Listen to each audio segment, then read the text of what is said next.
Hey guys, आप सभी दोस्तों का बहुत बहुत स्वागत करते हैं हमारे यूट्यूब चैनल में। आ चुके हैं फिर से एक और न्यू वीडियो लेकर। और आज है हमारा 71 बीपीएससी का डे 15 दोस्तों। ठीक है, तो चलिए पढ़ते हैं और आप सभी दोस्तों को बताते हैं कि डे 15 में हमें क्या नया कुछ सीखने को मिला है दोस्तों। ठीक है, तो चलिए पढ़ते हैं और फिर आप सभी दोस्तों के साथ मिलते हैं। तब तक आप सभी दोस्त हमारे चैनल को सब्सक्राइब नहीं किए हैं तो आप हमारे चैनल को सब्सक्राइब कर सकते हैं दोस्तों। ठीक है, तो चलिए पढ़ते हैं, उसके बाद मिलते हैं। यह दो पक्षों के बीच यह दो पक्षों के बीच यह भविष्य में किसी परिसंपत्ति को खरीदने या बेचने से संबंधित। जैसा कि मैंने आपसे दोस्तों को बताया था कि हम क्लास कर रहे थे 71 बीपीएससी का डे 15, तो हमारा डे 15 समाप्त हो चुका है। आइए जानते हैं हमें क्या नया कुछ सीखने को मिला है दोस्तों। ठीक है, तो सबसे पहले दोस्तों पढ़ाई शुरू हुआ है विभिन्न प्रकार के बॉन्ड, जिसमें आता है सबसे पहले जंक बॉन्ड। आइए जानते हैं जंक बॉन्ड क्या होता है एक मिनट में दोस्तों। ठीक है, जंक बॉन्ड वह बॉन्ड होता है जब कोई भी कंपनी का वैल्यू मार्केट में कम हो रहा है, तब यह जंक बॉन्ड लेकर आती है कंपनी दोस्तों, जो हाई इंटरेस्ट रेट पर होता है दोस्तों। ठीक है, जंक बॉन्ड समझ चुके। आइए जानते हैं दूसरे बॉन्ड के बारे में। दूसरा बॉन्ड होता है इन्फ्लेशन इंडेक्स बॉन्ड दोस्तों। आइए जानते हैं यह बॉन्ड क्या होता है। यह वह बॉन्ड है जो मुद्रास्फीति के समय जारी होता है दोस्तों। ठीक, आइए जानते हैं तीसरे बॉन्ड के बारे में, जिसका नाम है स्वरेजन गोल्ड बैंक। जी हाँ दोस्तों, स्वरेजन गोल्ड बॉन्ड। यह दोस्तों भारत में 2015 में शुरू हुआ है। इसमें व्यक्ति या संस्था कोई भी निवेश कर सकता है। व्यक्ति की बात किया जाए तो 1 ग्राम से लेकर 4 केजी तक 4 केजी तक निवेश कर सकता है। वहीं संस्था की बात की जाए तो 1 केजी से लेकर 20 केजी तक निवेश कर सकता है दोस्तों। ठीक है, आइए जानते हैं अगला बॉन्ड। अगला बॉन्ड है नगर निगम बॉन्ड। यह बॉन्ड दोस्तों नगर निगम की संस्था जारी करती है और यह जारी करके जो भी पैसा आता है यह नगर या शहरी काम के लिए कार्य करती है दोस्तों। ठीक है, समझ चुके। आइए जानते हैं अगला बॉन्ड।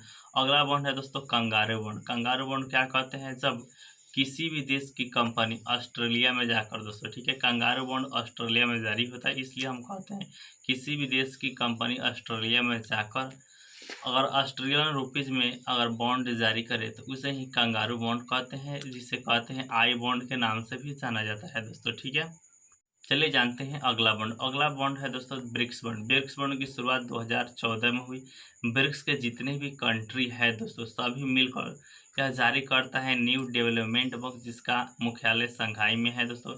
यह बैंक जारी करता है जो ब्रिक्स कंट्री है इसके लिए दोस्तों, जितना भी पैसा आता है यह बॉन्ड में, तो यह इस ब्रिक्स कंट्री के लोगों के काम में, विकास के काम में दोस्तों लगाता है दोस्तों। ठीक है, आइए जानते हैं अगला बॉन्ड। आइए जानते हैं मसाला बॉन्ड के बारे में। मसाला बॉन्ड वह बॉन्ड होता है जब भारतीय कंपनी, जी हाँ दोस्तों ध्यान से सुनिएगा, भारतीय कंपनियां विदेश में जाकर, कहीं भी किसी भी देश में जाकर अगर इंडियन रुपीज में बॉन्ड जारी करेगी तो उस बॉन्ड को हम मसाला बॉन्ड के नाम से जाना जाते हैं दोस्तों। ठीक है, बात करते हैं मसाला बॉन्ड की शुरुआत 2015 में आरबीआई ने कर दी दोस्तों, और भारत में सबसे पहले जारी 2019 में हुआ, जो कि केरल सरकार ने जारी किया था दोस्तों। ठीक है, आइए जानते हैं अगला बॉन्ड के बारे में। अगला बॉन्ड का नाम है दोस्तों ग्रीन बॉन्ड। यह वह बॉन्ड होता है जो पर्यावरण या सतत विकास के लिए जारी होता है। 2007 में सबसे पहले वर्ल्ड बैंक ने जारी किया था, और भारत में, इंडिया में बात की 2015 में शुरुआत हुआ, और यह जारी किया था यस बैंक ने दोस्तों। ठीक है, आइए जानते हैं अगला बॉन्ड। जिसका नाम है ब्लू बॉन्ड। यह वह बॉन्ड होता है जो महासागर या सागर में चल रहे परियोजनाओं को काम के लिए जब पैसा इकट्ठा किया जाता है उसमें लगाने के लिए, यह होता है ब्लू बॉन्ड दोस्तों। ठीक है, आइए जानते हैं एलिफेंट बॉन्ड। एलिफेंट बॉन्ड क्या होता है?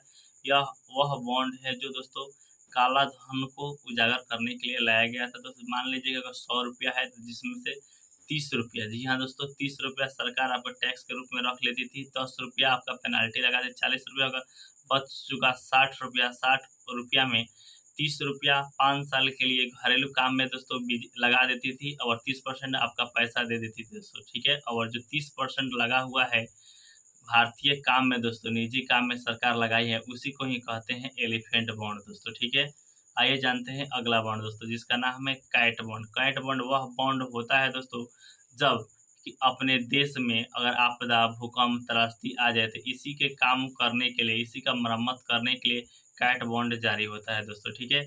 आइए जानते हैं अगला बॉन्ड जिसका नाम है सोशल इम्पैक्ट बॉन्ड। जी हाँ दोस्तों, सोशल इम्पैक्ट बॉन्ड यह वह बॉन्ड है जो महिलाओं के आजीविका को बढ़ाने के लिए जारी होता है दोस्तों, ठीक है। आइए जानते हैं अगला बॉन्ड जिसे आप सभी दोस्त बहुत ही ज़्यादा परिचित होंगे, जिसे कहते हैं इलेक्टोरल बॉन्ड। जी हाँ दोस्तों, इलेक्टोरल बॉन्ड 2017 में आया और 2018 से इंडिया में लागू हो चुका है दोस्तों, ठीक है। उसके बाद इसमें चंदा दिया जाता है, जिसे आप बहुत अच्छा तरीका से जानते हैं, इसे हम ज़्यादा नहीं बताने वाले हैं दोस्तों, ठीक है। आइए जानते हैं उसके बाद क्या हमें नया कुछ सीखने को मिला है। अगला दोस्तों हमें नया जानकारी मिला दोस्तों, बॉन्ड मूल्य और प्रतिफल के बीच क्या होता है संबंध। तो इसका एक फार्मूला होता है जिसे कहते हैं यील्ड बराबर कूपन बटा बॉन्ड प्राइस गुने 100, इसी के हिसाब से निकाला जाता है। इसका नेगेटिव संबंध होता है दोस्तों, ठीक है। इसके बाद दोस्तों पढ़ाई हुआ हैजर क्या होता है, सट्टेबाज क्या होता है, मध्यस्थता क्या होता है दोस्तों, ठीक है।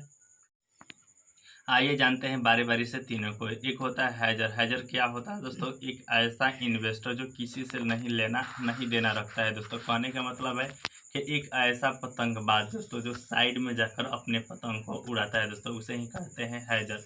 दूसरा होता है सट्टेबाज, जिसे इंग्लिश में कहते हैं स्पेकुलेटर या ट्रेडर कहते हैं दोस्तों, ठीक है, जो हाई रिस्क लेता है दोस्तों। एक ऐसा इन्वेस्टर जो शेयर को उठाता है, बेचता है, खरीदता है, जो रिस्क लेने के लिए एनी टाइम रेडी रहता है, उसे ही कहते हैं सट्टेबाज दोस्तों, ठीक है।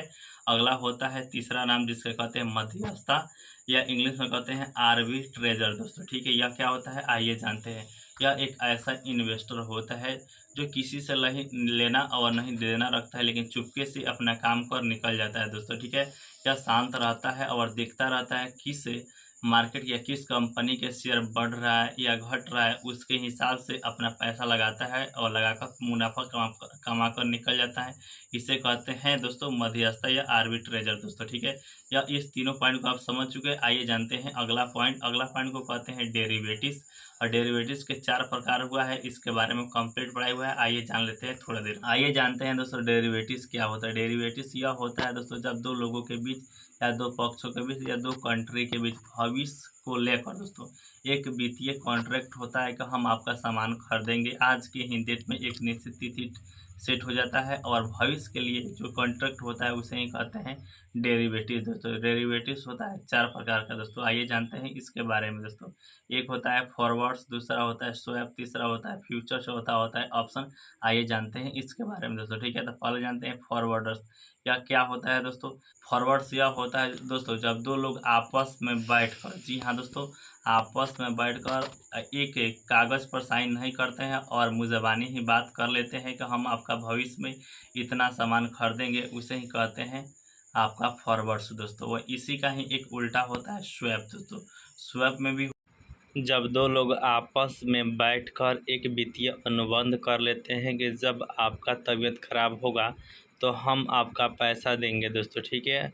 और आपका तबीयत खराब होगा तो हम आपका पैसा देंगे, जब हमारा तबीयत खराब होगा तो आप पैसा दीजिएगा। ऐसे ही आप एक कंट्री के बारे में देख लीजिए कि अगर कंट्री में कोई भी आपदा आएगी तो दूसरी कंट्री मदद करेगी और दूसरी कंट्री को आएगी तो पहली कंट्री मदद करेगी। इसे 2 प्रकार का होता है, एक होता है इंटरेस्ट रेट और एक होता है दोस्तों करेंसी स्वैप दोस्तों, ठीक है। आइए जानते हैं अगला फ्यूचर और एक और होता है ऑप्शन दोस्तों। आइए जानते हैं इसके बारे में।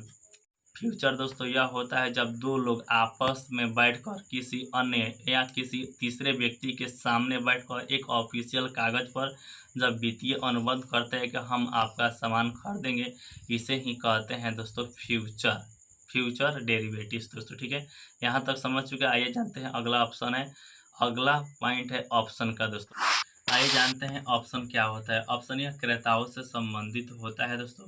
इसमें एक स्ट्राइक पॉइंट या स्ट्राइक प्राइस सेट कर दिया जाता है कि हम इतना जब पॉइंट हो जाएगा तो हम अपना सामान बेचेंगे, और दूसरा व्यक्ति होता है कि हम इतना हो जाएगा तो हम आपका सामान खरीदेंगे। इसे ही कहते हैं दोस्तों आपका ऑप्शन डेरिवेटिव्स दोस्तों। यह 2 प्रकार का होता है, एक होता है कॉल डेरिवेटिव्स और दूसरा होता है पुट डेरिवेटिव दोस्तों। आइए जान लेते हैं इसके बारे में दोस्तों, ठीक है। मान लीजिए कि 1000 का कोई सामान है और एक एक प्राइज स्ट्राइक प्राइज फिक्स कर दिया कि अगर 1200 रुपया हो जाएगा तो हम उसको बेच देंगे दोस्तों, ठीक है।